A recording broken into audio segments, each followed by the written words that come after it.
Hi, this is Jason, and welcome to Negatives and Positives. In this episode, I'll be talking about Paul Heyman, the manager, the promoter, the businessman, and of course, where I fall with Paul Heyman. You got one hand, he's one of the biggest wrestling geniuses of all time.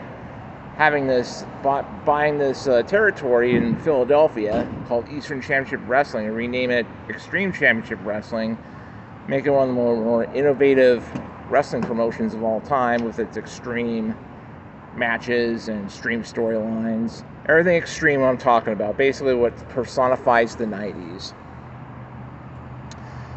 Then you've got Paul Heyman, the businessman, which, yes, he is a successful businessman, but at the same time he was kind of a failure because he would barely pay his wrestlers any type of money because of his money issues. Because they're always on the verge of bankruptcy, even though a lot of people, not saying a lot of people, but the people that watch ECW late at night, at least where I'm from, it's on late at night. And then later was on national TV for TNN before TNN acquired the rights to Monday Night Raw for the WWF.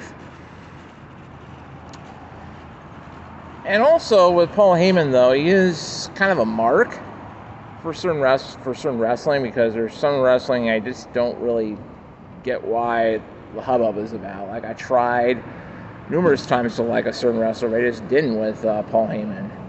Plus, he's kind of, one of those virtue signaling type of people, like the ones that'll just preach to you and all that. You just don't want to be preached to, or you don't need to be preached to. So what I'm saying is he's very liberal. And for people who aren't into the little liberal thing, to me, I'm kind of in the middle between conservative and liberal, right in the middle.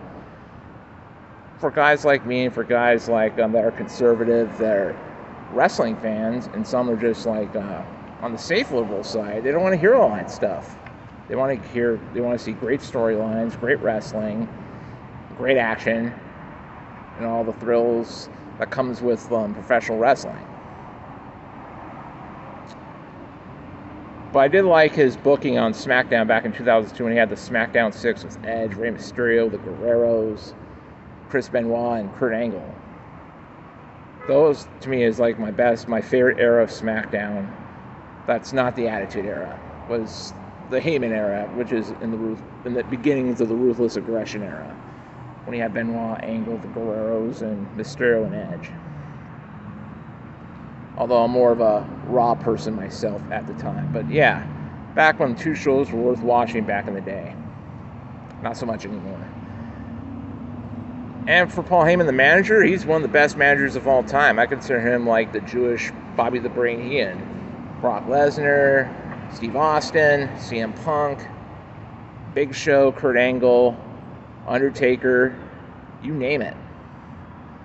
He managed them, he manages the greats, so I'll give him prize for that, but I won't give him props for his virtue signaling. So I'm mixed with Paul Heyman's mixed messages.